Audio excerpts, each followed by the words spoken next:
that I have never acted as legal counsel for Lucky South 99 or for any other POGO. Pero But you ang don't sinasabi need to, ko lang po, excuse me, sandali po. You don't need to tell the committee what the rules of the Senate well, are. I'm just Please citing just po. answer. Actually, Pag as wala I po said yan, earlier, excuse hindi me, po excuse siya me. po No, pwede. excuse Ma'am, me. excuse me No, kasi... no, excuse me, Attorney Roque. I'm sorry, madam, but Yes, I am it's a all resource right. person invited. Yes, you are. I was Wait. asked Let me to finish. answer. Yes, you Hindi ko po already answered in maintindihan, excess. Kapag gusto nyo Sandali akong po. tumigil, papatigil nyo ako kapag ako nag-explain. One more, I and apologize. I will cite you in contempt. And if you disrespect the chairperson, we'll be compelled to cite you in contempt. I understand and I apologize. Mo naman Your Honor. sabayan siya, nagsasalita siya, siya ang chairperson. Okay, Your Honor. I understand. I apologize. Attorney Roque, incorporator rin po kayo, si Ms. Myla Roque, at ang dating law partner nyo, incorporators po kayo sa Biancham. Tama po ba? That is correct. Biancham is my family holding corporation. All right. It's part of salamat. our estate planning. All right. So, Family Holding Corporation, part of your estate planning. And then, ngayon, ang email address po sa cover sheet ng Articles of Incorporation ng Biancham,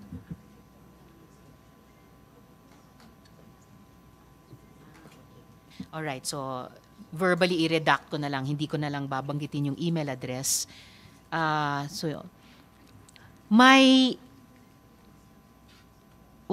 Isang observation sa kaninang pagtatanong, may layers ng ownership ang kumpanya ang bahay, pero lumalabas na kayo rin ito.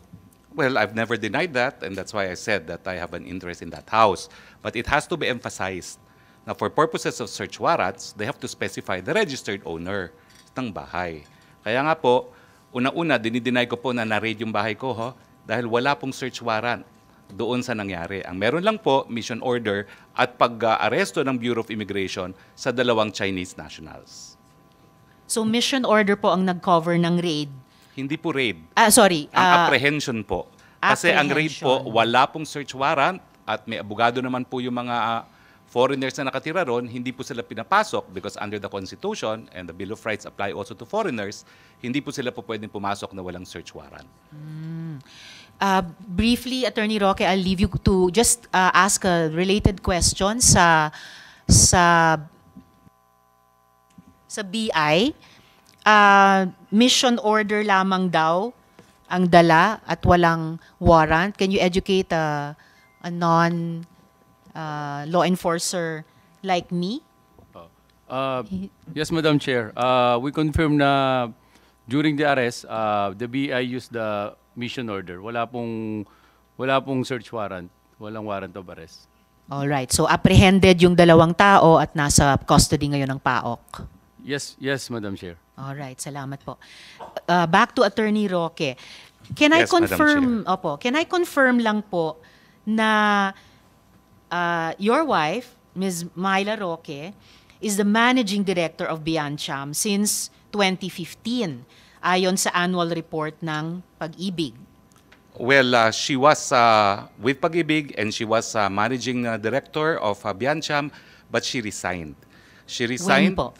I cannot remember exactly when, but as I said, we filed an application to be part of the AFAB property and we appended a feasibility study. Meron pong malicious report sa media making it appear na yun ang kinikita na namin. E yan po ay feasibility study. The requirement po yan ng AFAB kung kayo po ay mag-apply para maging kabahagi ng teritoryo ng AFAB. So dahil po doon, ayaw ng misis ko yung ganyang mga kontrobersiya, sabi po niya, I want out.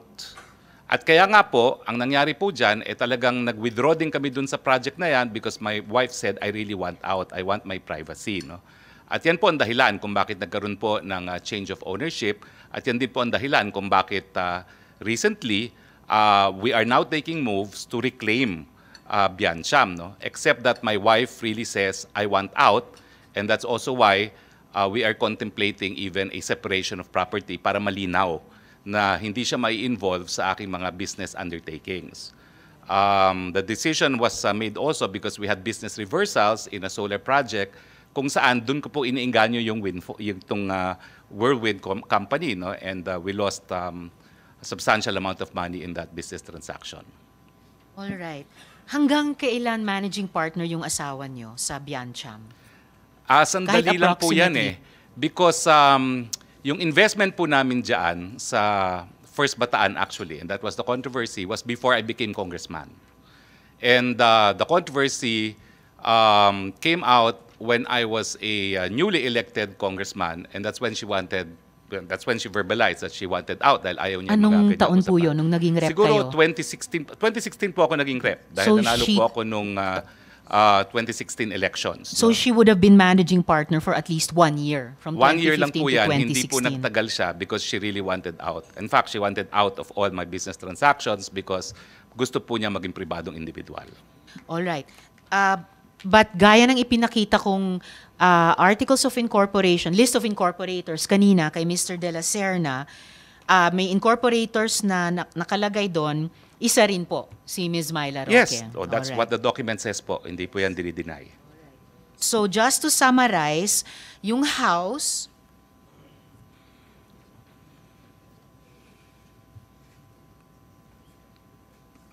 all right. Okay, before I summarize, regarding yung pinaplano yung takeover sa Biancham, so ibig sabihin ba, bibilihin nyo yung shares ni AR? Bibili De La Serna? Bibilihin nyo yung shares ng ibang shareholders? Or kaninong shares or kani-kaninong shares ang bibili ninyo para ma-effect yung takeover? Ang share po ni R is 1 share. Ang tawag lang po dyan, qualifying. Kasi bago po naamindahan ang corporation code, kinakailangan meron 5 na directors at 5 incorporators. Ngayon po pwede na pong magkaroon ng one-man corporation. So kaya po yung mga nakalagay po dyan na 1 shareholder lamang, they are what is known as qualifying shares para makumpleto yung 5.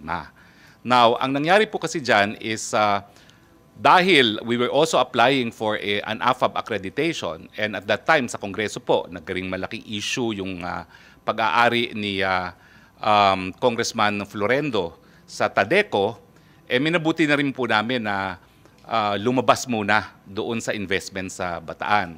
So nalugi po kami doon pero binalik ang pera namin na wala namang bawas, nawalan lang kami ng interest. So yun po ang dahilan kung bakit nagbago po yung shareholdings ng Biancham, no? Pero ngayon po, as we speak, and even before this controversy, the papers are being drawn na babalik po ako, no? I'm going to repurchase the shares and I will register it soon, no? Dahil malinaw naman ang gusto mangyari ni Mrs. basta wala siyang kinalaman doon sa mga negosyo na pinapasok ko. So magiging malinaw kung ano yung sa kanya, ano yung sa akin, at para ang isusugal ko lang, to quote her words, is yung sa akin lang at hindi niya isusugal yung sa kanya at sa pamilya.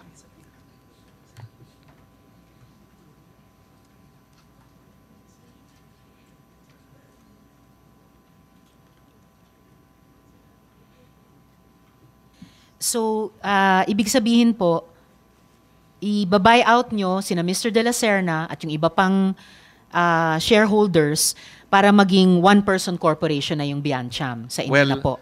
Well, actually, napirmahan na po nila lahat ang mga dokumento, no, papunta sa akin, pero hindi pa po kami nagdonotaryo kasi inaayos pa, no. So, hindi naman po one-man corporation yan dahil sa totoo lang, kukuha rin po ako ng mga partners. So, magkakaroon din po kami ng reallocation pero mangyayari po ay babalik talaga po ako dyan.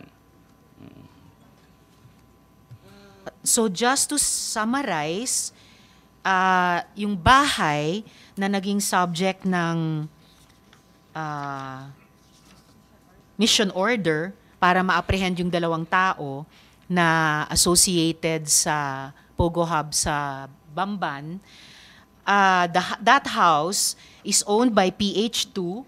PH2 is owned by Biancham, and your wife was managing director for about a year of Biancham. Yes po. All yes. right.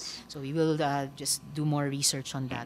And because it is owned by PH2, Madam Chair, corporation under the laws approved by Congress have separate personalities from the individuals constituting the corporation. Sige po. So those are my questions. No, sorry. So just to continue, Attorney Roque, so even after the testimonies of Chair Tenco and Attorney Fernandez, minimaintain nyo pa rin po ba na hindi kayo lawyer ng Lucky South 99 o kahit anong POGO for that matter? I confirm that 100%. And the reason po is, dala-dala ko po ngayon ng mga dokumento. Alam niyo po, ang attorney-client relations, kinakailangan po yan magkasundo ang partido because it is the highest fiduciary relationship. Kaya nga po yung tinatawag na attorney-client privilege, miski dito po sa Kongreso, hindi nyo mapapakontep kapag na-invoke yung attorney-client privilege. At sa totoo lang Within po, certain limitations, of course. at sa totoo lang po, sana kinuha po ako ng Lucky Star na abogado. Bakit po? Dahil yung raid sa PORAC, unconstitutional po yan. Nag-raid po sila, kumuha sila ng warrant of arrest galing sa Bulacan judge outside of jurisdiction. Excuse me, sige. Well, Hindi natin ano na ini-investiga yung raid. We are investigating Yes, the ma'am, but I'm POGO. just saying So, kasi- please just make your Yeah, answer mabilis to lang this po. short. Kasi it Yes. was actually just a yes or no Ma'am, question. but ma'am, let us be fair because you have been insinuating I am a lawyer for Lucky South. That is why... Excuse me, the chair has not been insinuating anything. The chair and the members of the committee have been asking questions based on the testimonies, sworn testimonies of PAGCOR Chair Tenco, Attorney Fernandez of PAGCOR, and other resource persons. So the resource person will not impute any insinuation to the chair. Will please just answer the questions. The chair has given the resource person Your Honor, leeway then, to answer in the the questions. interest So of please answer fairness, properly. may I be allowed to dispute then the statement of the prior resource persons? We will get to that in the Okay, course so of the the question questioning of again, the Madam Chair, is... Do you maintain na hindi kayo abogado ng Lucky South 99 or any POGO for that matter? I maintain as an officer of the courts and under oath before the Senate of the Republic of the Philippines that I have never acted as legal counsel for Lucky South 99 or for any other POGO. Alright. Pero tama naman pong totoo na nakipag-meeting kayo sa PAGCOR tungkol sa POGO sa PORAC.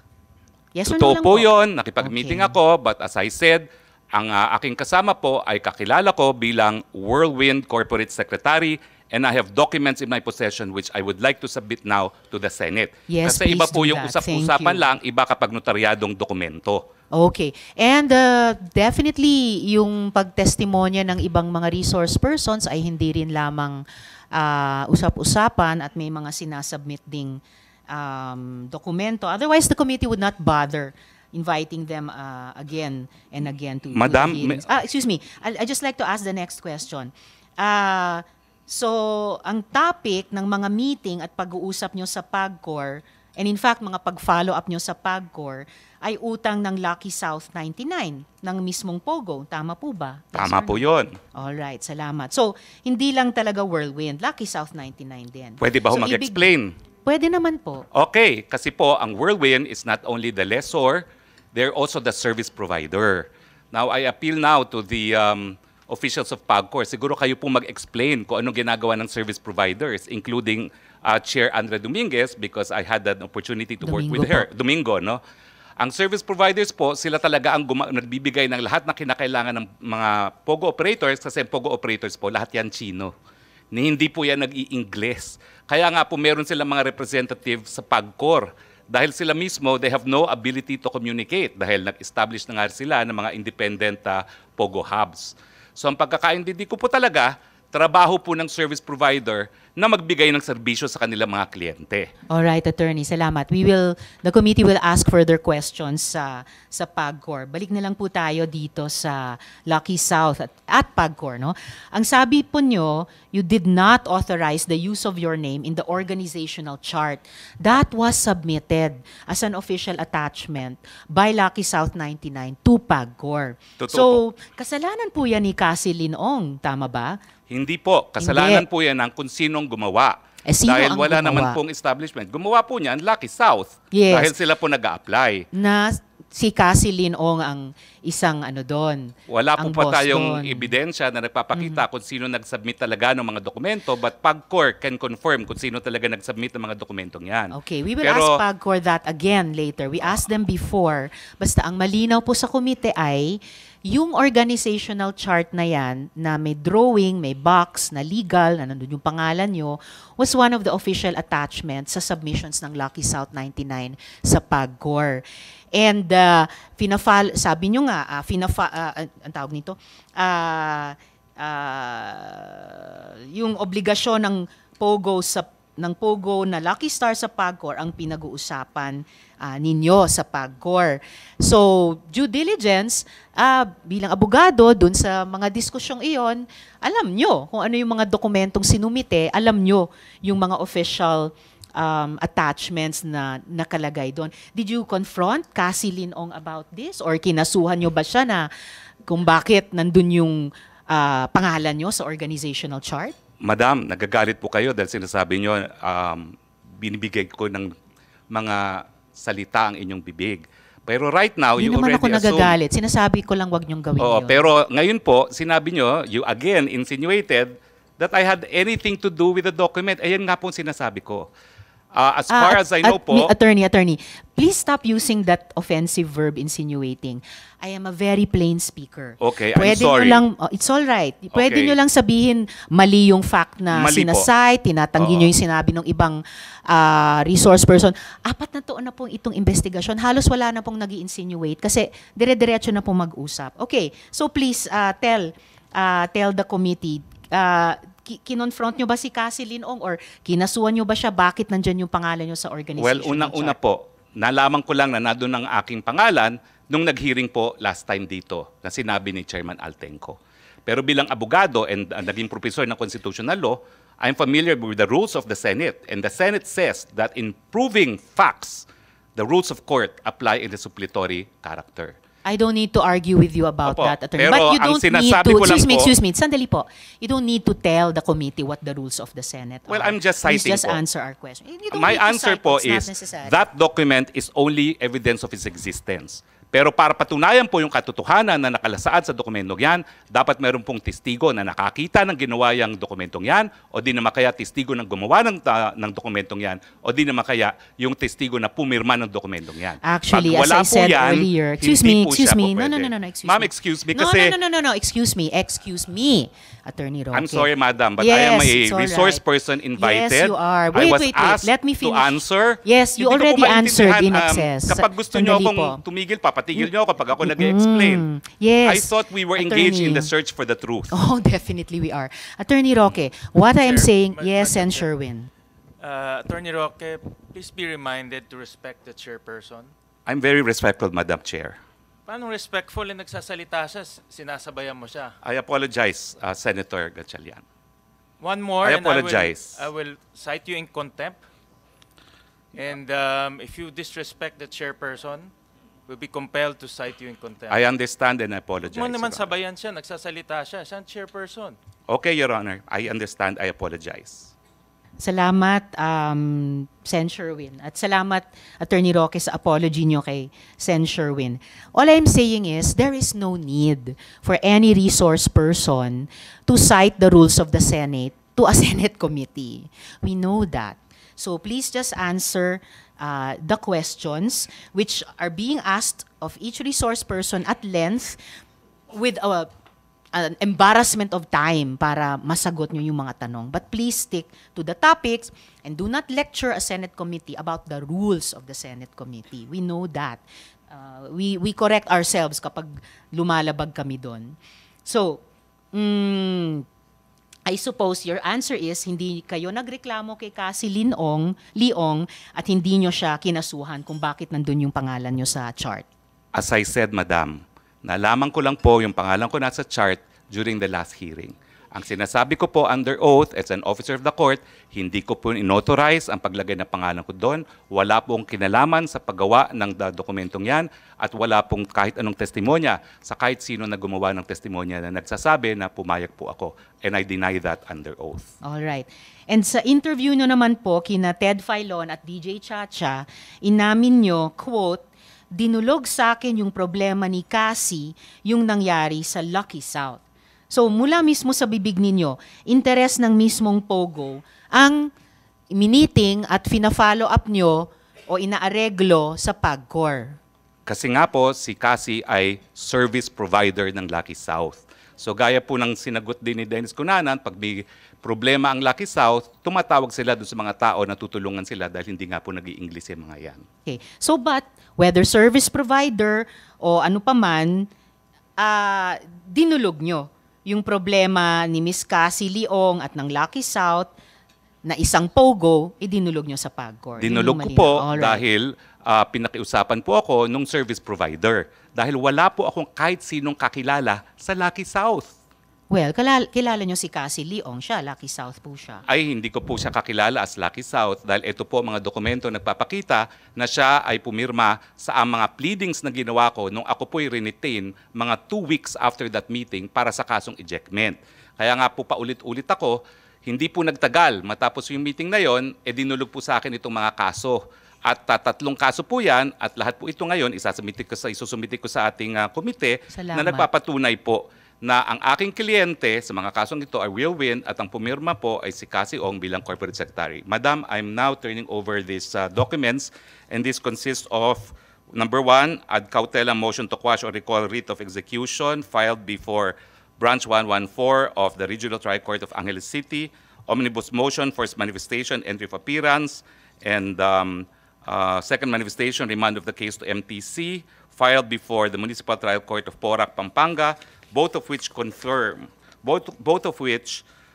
contain the filing with our consent by one Catherine Cassandra L. Ong, Corporate Secretary, Whirlwind Corporation. No?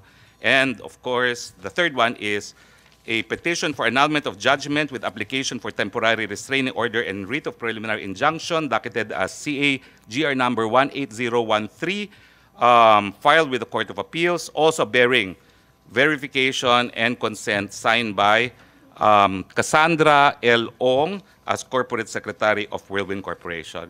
Salamat, May I submit Attorney. these Yes, documents to the COMSEC, paki-receive kay Attorney Corporate Roque. Secretary, Your Honor. To the Committee Secretary. Yes, thank you. To the Committee Secretary. Yes. Speaking of Cassie Leong again, in contact po ba kayo sa kanya? Baka naman pwede niyong sabihan siya na mag-show up na dito. I will advise her to show up dahil kinakailangan talaga, especially to prove kung ano talaga yung reklamo niya kay Mr. Dennis Cunanan. Salamat. At kung nasa Singapore na siya, malapit lang naman mag-fly back. Ngayon, Attorney, Lucky South has had issues of criminality and illegal activity since 2021 and yet pinacilitate nyo itong problem-solving session sa PAGCOR. Bakit Ma'am, po? ang totoo po dyan ay, again, PAGCOR should be the one to clarify this. Yung na-in-trouble po dyan is a sub-licensee. Dahil tinanong ko po si Cassie dyan. Yung panahon po na meron pang sub-licensee at mother's title po, mother license ang Lucky South, ang na-in-trouble po dyan ay hindi po doon sa Porac. Doon po siya sa Friendship Highway. So it is a Saan po yun? sub-licensee. Anong pangalan at ang Friendship saan? Highway po ay, it's also in Angeles City, no? Not in Porac anymore. Pero yan pong na-raid is not the Porac facility. It is a different location, a sub-licensee of Lucky Ano South. pong pangalan ng sub-licensee? Ay pareho naman po lahat yan eh. And the PAGCOR officials can confirm this. So it's also Lucky South 99? Well, because ginagamit po nila yung lisensya dahil nung unang panahon, allowed po ang mga sub-licensee at nandiyan naman po ang past and present leadership ng PAGCOR.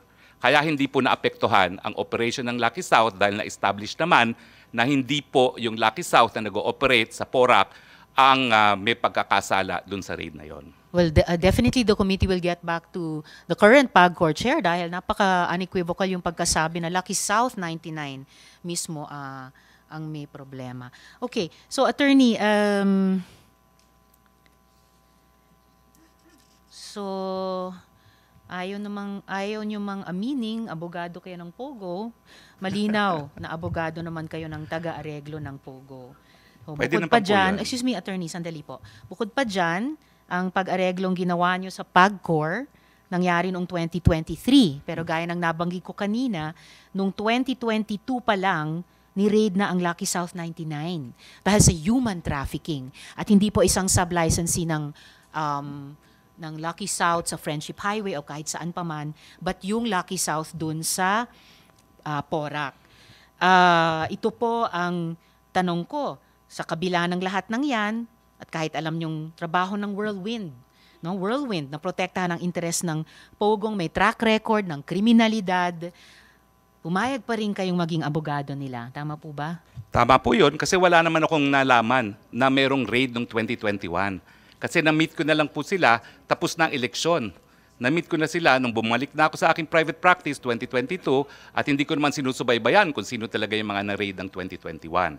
At ang pagkakaalam ko po, sila ay Whirlwind kasi nga po 2 weeks after our meeting, lahat ng dokumento na pinirmahan nila kung saan nila ako retain as lawyer ay sa ngalan po ng Whirlwind. Again, fully documented po yan. So pero ang nasa likod ng isip ko kasi yung pagpulong nyo ni Cassie Leong ng Lucky South 99 sa PAGCOR. So,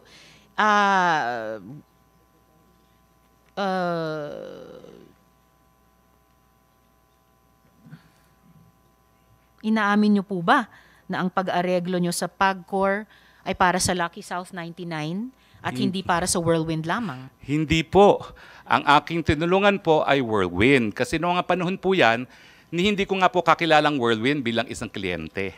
Kakilala ko po sila dahil iniinganyo ko sila mag-invest sa mga energy projects. So yung pagsama ko po sa kanila, well, if we go by the Supreme Court definition of attorney-client, yes, meron pong attorney-client relation, pero it was more of an accommodation. Wala po kami engagement. Hindi po ako bayad doon. Nagkaroon lang kami ng engagement 2 weeks after dahil nga po dito sa ejectment case na nangyari. So kumbaga, that was part and parcel of my effort to entice them to invest into projects that I'm pushing for renewable energy dyan sa Cebu. At in a time span po of mga 1 year, talaga naman pong, well, frustrated po ako dahil hindi ko rin sila nainganyo. But ang naging suma total po, naging tutor nila ako for renewable energy at ang desisyon nila bago ang pangyayari ng lahat ay sila magde-develop ng sarili nilang solar farm at magtatayo pa di umano ng isang integrated solar panel manufacturing facility. No? So medyo nainis po talaga ako doon dahil nga ang dami kong oras na ginugol, pero pampalubag loob, ang sabi naman ng Whirlwind, bibigyan ka namin ng shares, founder shares, dahil ikaw ang tutor namin dito sa negosyong ito. Salamat, Attorney. Yun lang yung mga tanong ko sa inyo ngayong araw. But please stay because I'm sure my colleagues will have questions for you. Salamat din po, and again, I apologize. Alam niyo naman po, init ng damdamin. Kasi kung makikita niyo po yung release ng PAGCOR, abay ako dahil naglabi para sa illegal na logo. Hindi naman po yan ang sinabi ni Altenco. I appreciate it, Mr. Altenco. Pero dapat naman po, call your attention of your PR department na nag-issue ng press release. Kasi yung hindi niya na pong pinangalanan kung sino yon, parang showbiz, talaga pong sinabi nila na mayroong ex-cabinet member na nag-intercede para sa lisensya sa isang illegal pogo. Hindi naman po talaga yung pangyari. And I appreciate that you said the truth before this committee. Alright, salamat, Attorney. Yung mga side discussions on the side na lamang po.